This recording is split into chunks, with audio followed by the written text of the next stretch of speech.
Nós vamos falar agora da parte 6.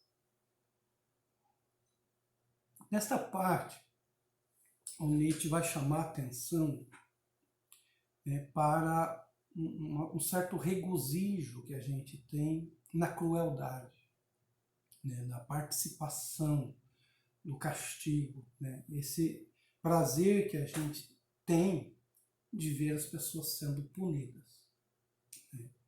Então ele diz o seguinte, ele começa aqui falando aqui sobre a questão da consciência e da dor, do sangue, consciência e sangue.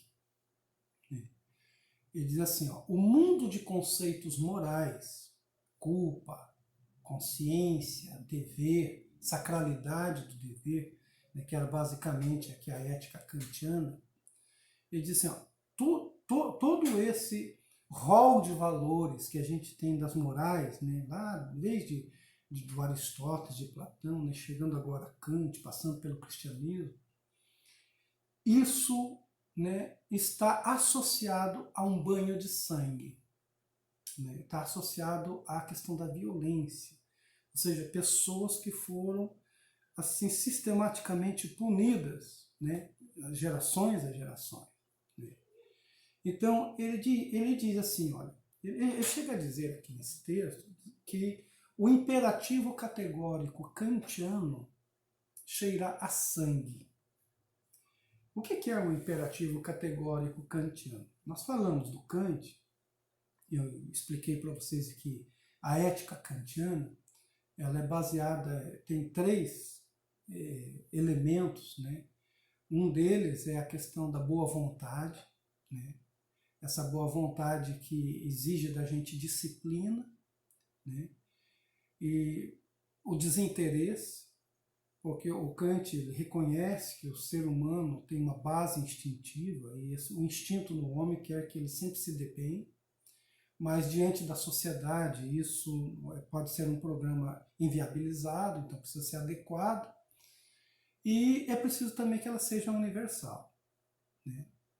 E só que o Kant, eu expliquei para vocês que o Kant ele coloca toda a questão da moral, toda a questão da ética, do direito, do dever, como uma questão racional, como um constitutivo da própria razão, inclusive inerente à razão, uma parte inata da razão, a ideia de dever, a ideia de direito. E aí como que a gente tem uma sociedade onde tem pessoas e pessoas e interesses diversos, então é preciso que a lei seja universal, que o comportamento seja universal, então a minha razão vai determinar que certas coisas são taxativas, ou seja, são imperativos categóricos. E um imperativo categórico famoso do Kant é aquele que ele diz assim, que o nosso comportamento ele tem que ser de tal forma que possa servir de exemplo, de paradigma a todos os comportamentos das outras pessoas. E o Nietzsche vai dizer, olha, chegar a isso não foi fácil, chegou-se a isso através de muito sangue. Então ele diz, o imperativo categórico kantiano cheira a sangue. Ele diz, e não poderíamos acrescentar que no fundo esse mundo jamais perdeu inteiramente um certo odor de sangue e tortura? Ou seja, então, nós chegamos a ser homens iluministas, civilizados, mas atrás disso tem um odor de sangue. Então, não seria à toa que às vezes a gente perde a mão, se esquece e quer o retorno da violência, o retorno da repressão. E aí ele faz uma questão. Em que medida pode o sofrimento ser compensação para a vida? O sofrimento, o castigo, assim, as torturas, são sofrimento, causam sofrimento. E já que a gente tem que produzir uma memória através de sofrimento, ele pergunta, em que medida o sofrimento é uma compensação para a dívida? Aí ele diz assim, o castigo, para essas sociedades primitivas, antigas, para o homem, sempre foi um motivo de festa. O castigo sempre esteve ligado à festa. Há um lado celebrativo do castigo. E ele diz assim: na medida em que fazer sofrer era altamente gratificante, na medida em que o prejudicado trocava o dano e o desprazer pelo dano por um extraordinário contraprazer, que era o causar sofrer, uma verdadeira festa, algo, como disse, que era tanto mais valioso quanto mais contradizia o posto e a posição social do credor.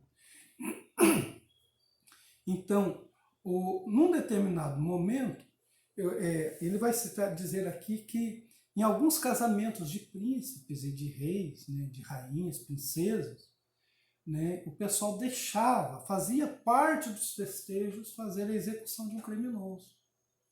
Né? Ou seja, estava ligado a uma questão de festa. Né? Olha lá, o prazer festivo na crueldade. Dizer, imaginar com todo vigor até que ponto a crueldade constituía o grande prazer festivo da humanidade antiga, né? Que são traços ainda perceptíveis hoje, ainda perceptíveis no homem contemporâneo. Né? Por exemplo, a divinização da crueldade atravessa a história. E é por isso que ele disse lá atrás que os sistemas religiosos são sistemas de crueldade, que fazem sacrifícios, punições, né? Então, aí eles dizem, casamentos de príncipes, né, e outras festas públicas com execuções e suplícios. Então, nós temos uma junção entre a crueldade e a festa. Né, a celebração de algo, mas tem que ter. Né, e ele diz assim, ver sofrer faz bem, fazer sofrer mais bem ainda. Né? Eis uma frase dura, mas um velho e sólido axioma demasiado humano, que talvez até os símios subscrevessem. Então, isso está na nossa natureza íntima. Né? A gente tem prazer em punir, prazer em castigar. Né? Então, e ele diz assim, olha, sem crueldade não há festa. Assim, é ruim de escutar isso, né? Essa é uma verdade sobre o nosso psiquismo. Né? Sem crueldade não há festa. É o que ensina a mais antiga e mais longa história do homem. E no castigo também há muito de festivo. Então, o Kant termina assim essa parte. Né? Sem crueldade não há festa. Ou seja, tem ele razão? A gente podia perguntar, o Nietzsche está correto ao fazer isso? Né? Freud mais tarde vai desenvolver isso também, né? O Lacan, enfim, que existe uma força destrutiva dentro de nós e muitos dos nossos desejos de realização estão ligados à questão da destruição. Mas a pergunta fica ainda, é verdade isso, que a gente sem crueldade numa festa? Eu, assim, de forma bem simples, eu queria lembrar a vocês um dado, né, que não dá para negar.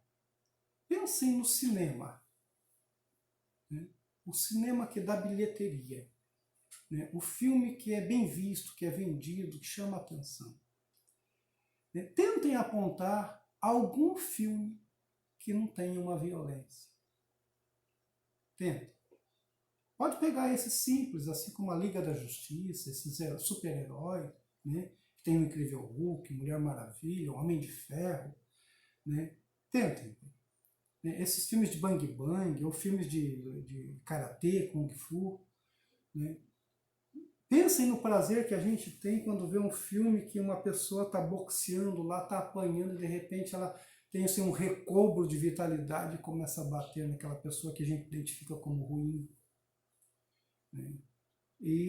Então, pensem, por exemplo, nos esportes violentos, né, que a gente transformou em esportes para dar um caráter de civilidade.